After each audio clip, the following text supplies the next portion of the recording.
The wedding had been beautiful until that moment. Strings of fairy lights shimmered above us. Laughter rang out in bursts, and glasses clinked together under the golden haze of the reception hall. I stood there in my suit, smiling politely, accepting congratulations that felt half genuine, half obligatory. For most of her family, I was still the stranger who somehow ended up at the altar with their daughter. I was just the cobbler. That's what her mother reminded everyone of, sometimes subtly, sometimes directly. She never failed to twist a word into something sharp. Cobbler, as if repairing shoes for a living made me less a man, less a husband, less worthy of standing next to her daughter in front of their expensive guest list. She waited until the music dimmed and the champagne began flowing heavier. She waited until a crowd of people gathered around our table, smiling, toasting, snapping photos. That's when her voice rang out, laced with disdain but polished in the guise of humor. He's just a cobbler. The words carried, louder than she probably intended, though part of me wondered if she wanted everyone to hear. My stomach dropped, but I smiled. That smile you wear when a knife goes in, but you refuse to give her the satisfaction of seeing you flinch. The laughter came, a few uneasy chuckles, a few genuine ones. My wife laughed too, a little too loudly, as if embarrassed but unwilling to challenge her mother. Then, out of nowhere, someone at the far end of the hall shouted, their voice slicing through the murmurs. "Holy shit, he's on the news." The room shifted. Heads turned, whispers buzzed. My wife's father, who had been smugly sipping champagne, froze mid-sip.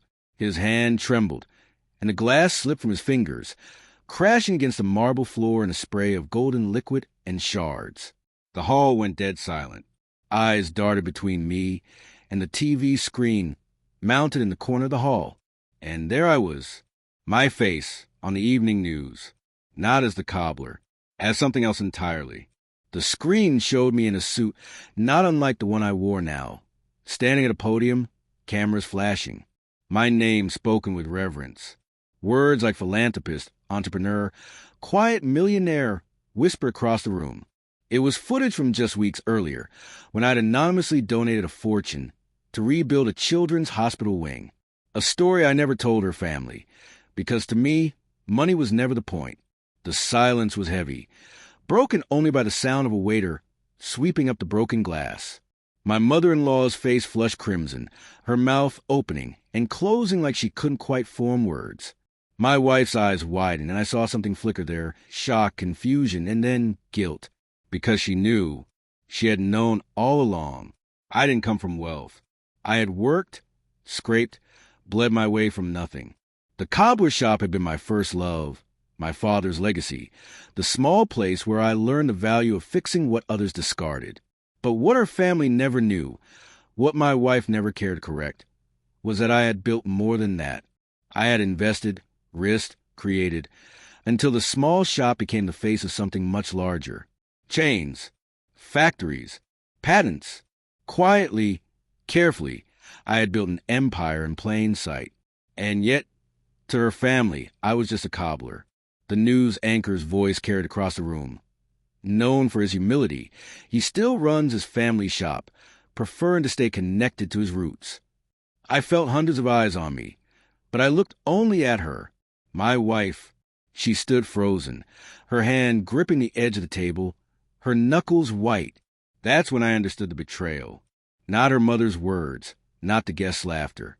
Hers, because she had let them ridicule me, over and over. She had never defended me, never told them the truth, never stood by me. She had let them believe the worst of me. And worse, she had joined them in their laughter. For her, maybe I was easier to love if I was smaller, less intimidating, less accomplished, a man she could control. But that illusion shattered along with the champagne glass. The room erupted in whispers. People I had never met suddenly surged toward me, shaking my hand, offering hollow congratulations. My mother-in-law stammered something about just joking, her face stiff with panic. My father-in-law remained seated, his expression dark, his pride cracked wide open. And my wife, she didn't move.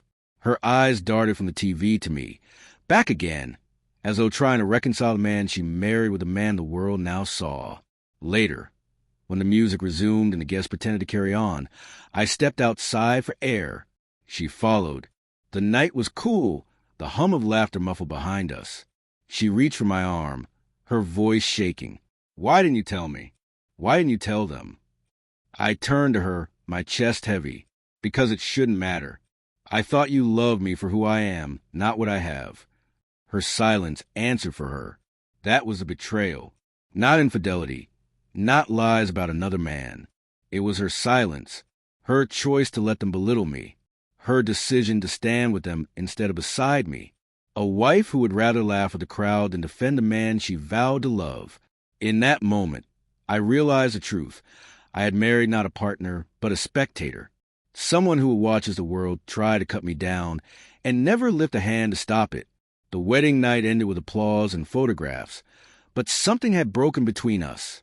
Something no amount of money, no amount of success could fix, because betrayal doesn't always come from strangers or enemies.